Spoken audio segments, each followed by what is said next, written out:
Good morning. It's great to be here this morning on behalf of the Netherlands. I think it's very timely that we have this JEF meeting and that we have this discussion, because first and foremost, we see that the situation in Ukraine is deteriorating, and we need to make sure that we scale up and speed up our efforts to militarily support Ukraine. And whatever is happening at diplomatic tables, we need to make sure that Ukraine is as strong as possible, has a strong position, and is able to negotiate from a position of strength rather than be pressured from a position of weakness. Second, we need to do more to bolster our defense and our deterrence. We see that Russia is only increasing its military production, and if you look at all the projections for the upcoming years, it's only going up. And we know that Russia's imperial ambitions are going beyond Ukraine, are going beyond the territory that they conquered. And we know that this aggression will come back in the future, either in Ukraine or directed at NATO territory. So we need to further strengthen our defense and deterrence.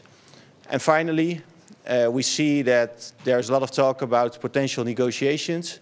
And it's important that we are united as European countries, because it's not only about Ukraine, it's also about our security architecture and our future security. So we need to make sure that within the EU, within NATO, we are united, and therefore meetings like these are extremely important. What can the coalition do to disrupt and deter the Russian shadow fleet?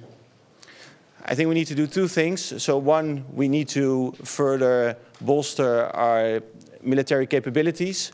What we see now is that countries are spending more, are investing more, but that's taking too long. And also the capability and the capacity of our industry, of our defense companies, are too limited. It's taking too much time to deliver more military equipment, so we need to make sure that we increase our industrial capacity. Second, we see a lot of hybrid activities from Russia.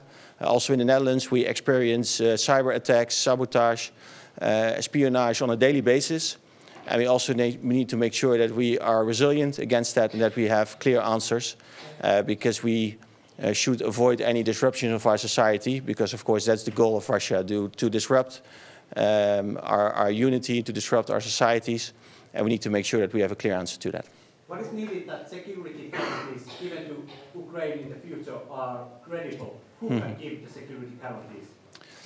That's something we need to discuss. Of course, there are different scenarios, different options, but I think we need to make sure that we make a clear distinction between a ceasefire and any form of durable peace. Of course, a ceasefire can be relatively easy, but to make sure that you have durable peace with credible deterrence and with sufficient security guarantees, of course, that's more complicated. And it's not, there are no easy answers. And therefore, it's so important that we have meetings like these in order to exchange views. What is Netherlands also for defense spending or defense? Yes, so we are reaching the 2% now this year.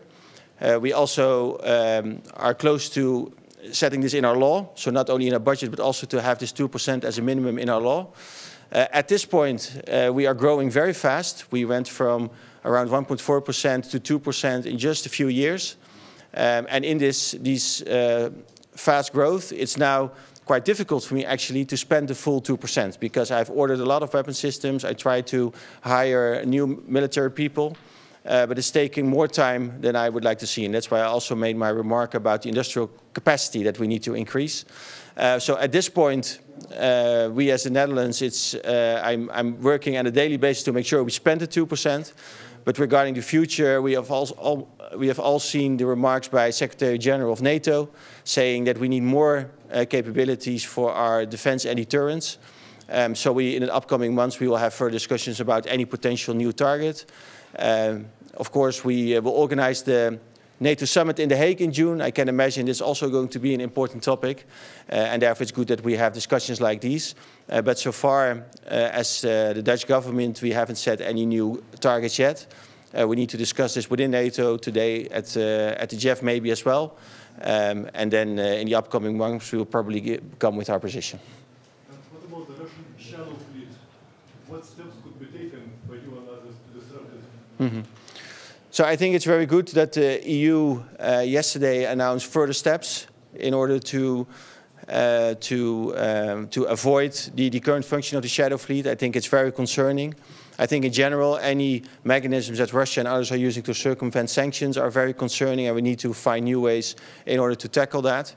I think the measures that were announced yesterday were very good. So we can be more strict when it comes to this shadow fleet. And also put more pressure on it, because we see now that this is a source of income of Russia, and that's something that we should be able to tackle. Thank you.